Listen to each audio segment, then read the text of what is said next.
Юлия Пересильд – российская актриса театра и кино, заслуженная артистка Российской Федерации, лауреат премии президента Российской Федерации. Известность получила после съемок в фильмах «Край», «Участок», «Пять невест». В 2015 году Юлия исполнила роль снайпера Любови Павличенко в военной драме Сергея Макритского «Битва за Севастополь». Юлия Пересильд является арт-директором фестивалей современного искусства «Территория» и «Территория Kids». В мае 2021 года кандидатура Юлии Пересильд была одобрена госкорпорацией «Роскосмос» для участия в космическом полете на Международную космическую станцию для съемки художественного фильма с рабочим названием «Вызов». В конце мая 2021 года актриса и кинорежиссер Клим Шипенко приступили к тренировкам.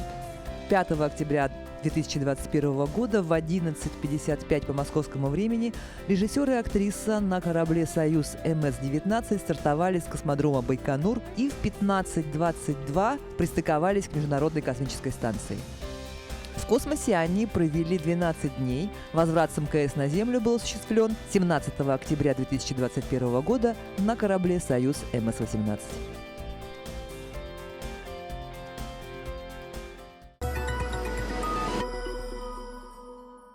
Актера нельзя воспитать и обучить, это не воспитать днем человека. Великая драматическая русская актриса Мария Ермолова. Это программа «Якутия Лайф». Меня зовут Ирина Ефимова. И сегодня у нас в гостях актриса, заслуженная актриса Юлия Пересильд. Здравствуйте, Юля. Здравствуйте, Ирина. Юля, а вам нравится человек, которым вы стали?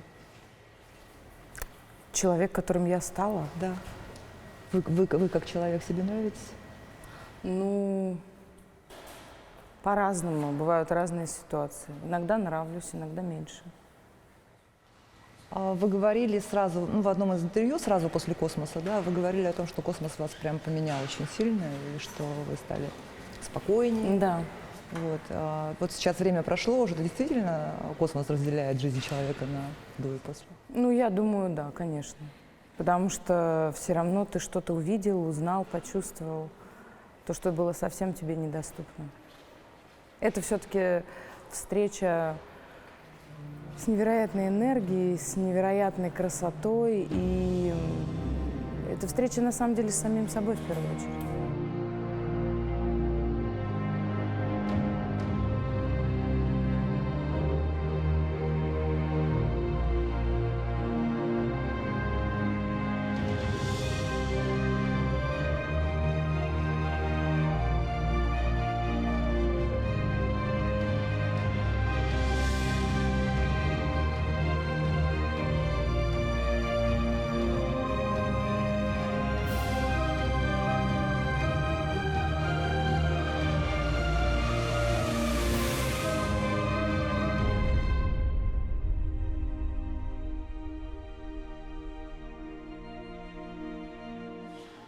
После того, как первые космонавты полетели в космос, да, их там спрашивали, видели ли они там Бога.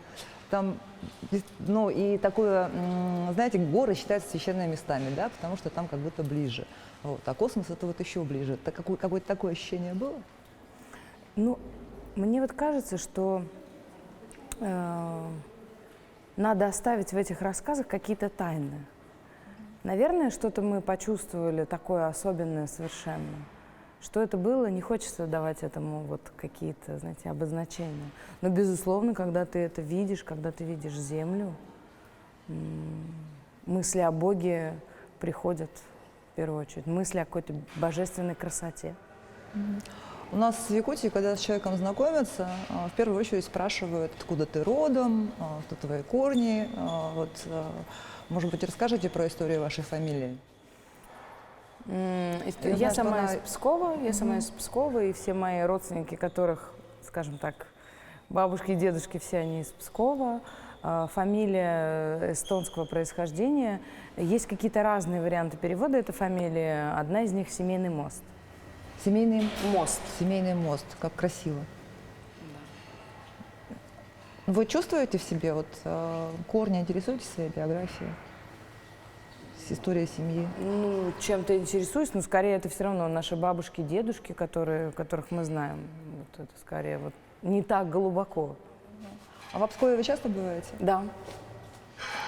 Вы еще говорили, что в театр в первый раз попали уже будучи студенткой. ГИТИСа. ГИТИСа.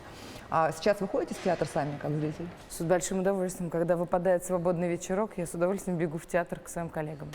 Я хороший зритель. А какие спектакли предпочитаете? Я все смотрю совершенно.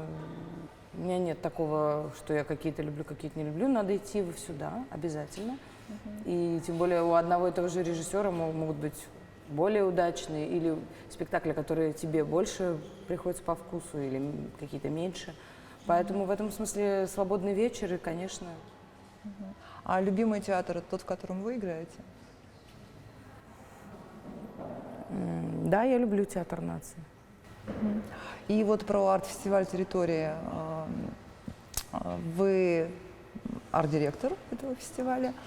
И я знаю, что начинала его другая команда, да, но они потом передали как бы эстафету молодым коллегам, вы ее подхватили. Вот что для вас это значит, почему вы согласились и что вы, пришедшая вновь в команду, что вы изменили или хотите изменить в этом фестивале? Первое, я на самом первом фестивале «Территория» тоже была. Там были действительно другая арт-дирекция, и Теодор Курензис, и Чулпан Хаматова, и Кирилл Серебренников. Это была команда, с которой я уже на тот момент работала. И фестиваль «Территория» для меня произвел совершенно шокирующее, прекрасное впечатление. Все эти мастер-классы, на которые с удовольствием мы пытались успеть с одного мастер-класса на другой. Все спектакли, которые были привезены, и студенты, которые параллельно со всей России приехали. Это такая же школа, помимо всего прочего, да, студенты, у которых была возможность прийти в Театр нации, в другие театры, получить такой колоссальный опыт. Поэтому я с фестивалем «Территория» знакома с его, в общем-то, рождения практически. И когда встал вопрос о перемене, просто,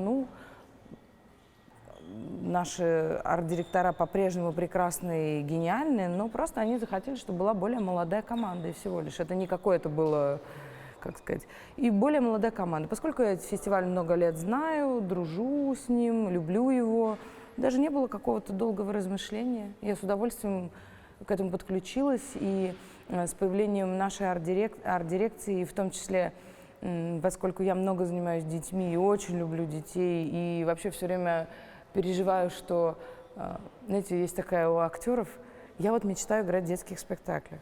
А у актеров есть такая штука, что только не утренние. Только не утренники. А я фанатка детских спектаклей. Я сама сделала когда-то там спектакль стихотворения по стихотворениям детских поэтов. И мне все время не хватает детского контента. Тем более, что у меня 2 детей, я постоянно хожу. То есть я знаю все, что происходит в Москве, это точно, в Петербурге в том числе, потому что мы ездим и туда посмотреть спектакли. И вот возникла такая идея сделать территорию Kids, современное искусство для наших детей. Мне кажется, даже в Москве есть дефицит этого. Я большие надежды на это тоже возлагаю, потому что очень хочется, чтобы... Вот я, знаете, во сколько, нет, мне было 17 все-таки. В 17 лет первый раз пришла в театр, а мне очень хотелось бы, чтобы те, кто идут за нами, полюбили театр уже там лет в 6-7, уже могли разбираться, понимать, чувствовать, что они любят, что не любят. Но вы говорите, что вы детей постоянно берете с собой на какие-то мероприятия. То есть я так понимаю, что они на взрослые спектакли у вас с детства ходят? Тоже ходят, но есть разные взрослые спектакли, на какие-то да, на какие-то нет. Но ходят. Вот, но то есть настолько ли нужен специальный детский контент или если... Обязательно.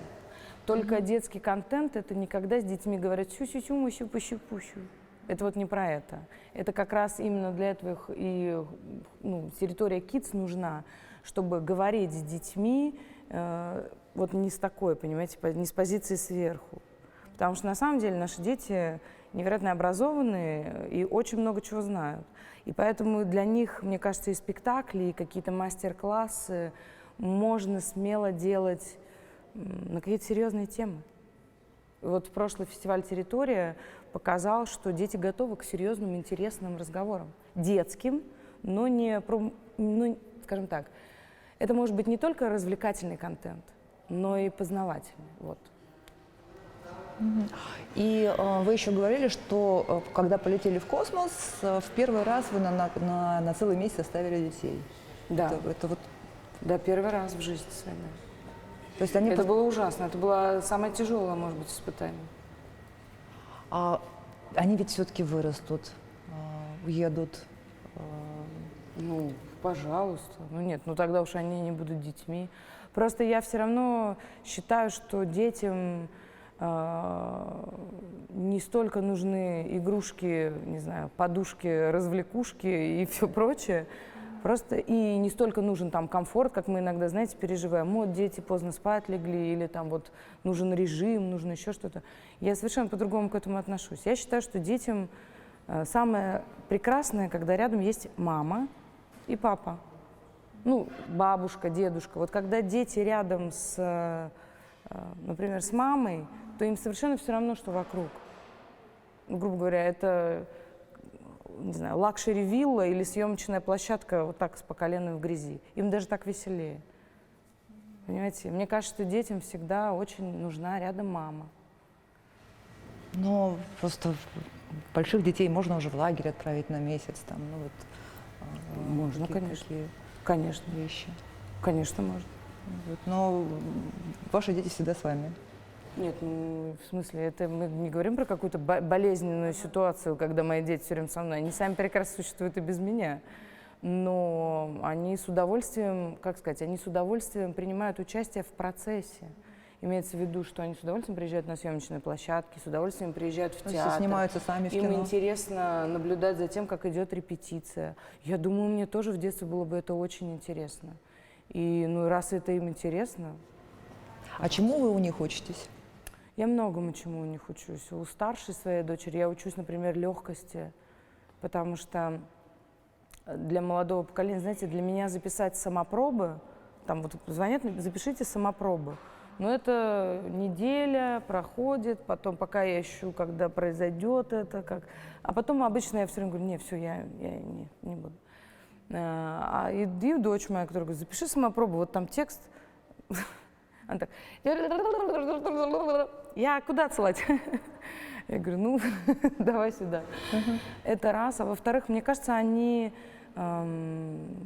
смелее, что ли. Они ничего не боятся. Они не боятся задавать вопросы. У них нету такой штуки, которая, вот, например, я помню, что у меня была, а вот что скажут люди, а вот тут неудобно, вот это там, не знаю, тут стыдно, не стыдно. Они как-то чуть проще в этом смысле, они не боятся задать вопрос, а вот это можно или нельзя? Это хорошее, мне кажется, качество. А вы чего-то боитесь? Ну, безусловно, безусловно. Ну, безусловно. Мне кажется, человек, который летал в космос, вообще ничего не боится. Это только кажется. Но вы боялись лететь? Да нет, лететь уже не боялась. А вот эта история с хейтерами? Ну, это просто неприятная история, которая, ну, к сожалению, это я вот просто сегодня в Якутске, поэтому... А так, честно говоря, интервью не особенно хочется давать, потому что это все как-то... С появлением хейтеров просто все немножко потеряло смысл. Я раньше обожала интервью, вот это все. А с появлением хейтеров ты просто подумал, а зачем же я тогда просто так трачу на все это свое время-то? Сиди, читай книжки, занимайся театром. Так тоже можно.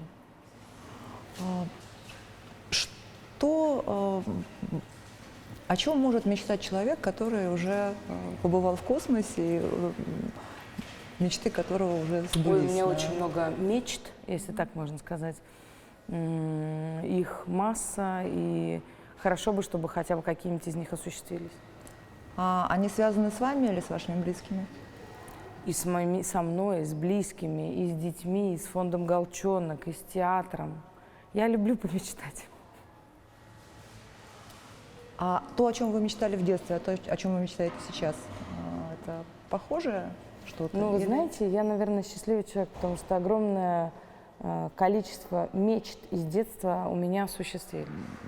Ну вот почему вы привезли именно спектакль «Беновая кожа», ну, выбрали для Якутска? Потому что Якутск – это театральный город, и «Беновая кожа» – это все-таки не развлекательный спектакль. Это очень сложная музыка, очень сложное стихотворение Гумилева и вообще его цикл «Африка», за который, честно говоря, я даже не знаю, кто и брался-то. Да. Потому что вырезные филуки стремят на заре величавых арабов, в принципе, и выучить-то сложно, а разобраться, понять, и поэтому есть такой словарь Гумилева Веда Пиперского, благодаря которому мы вообще, вы знаете, что половина слов, которые Гумилев в своих стихотворениях написал, просто не все знают значение, поэтому вот Гумилев-Пиперский создал словарь Гумилева, чтобы понять, что такое вырезные филуки стремят на заре величавых арабов, чтобы просто хотя бы в этом разобраться. Вот он приходил тоже на спектакль. Ну и мне просто показалось, что это очень интересно. Мужские стихи, за которые вообще никто не брался, потому что очень сложно протащить мысль. Очень непростой слог, и при этом очень музыкальный, очень ритмичный. И когда ты начинаешь это все вот представлять, это, конечно, очень красиво все. Мне после выпуска спектакля одна из мечт моих была путешествие в Дикую Африку. Вот просто мне очень захотелось после всех прекрасных стихотворений, озеро Чад, много чего. Съездили? Нет, к сожалению, потому что началась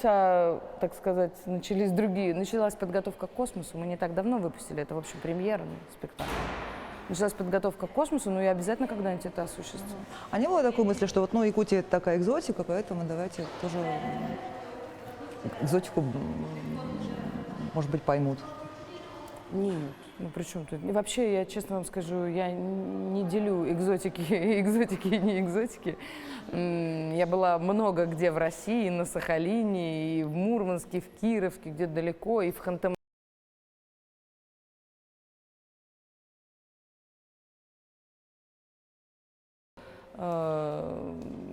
Это будет интересно зрителю. Понимаете, зритель, который часто ходит в театр, ему можно предлагать сложные вещи.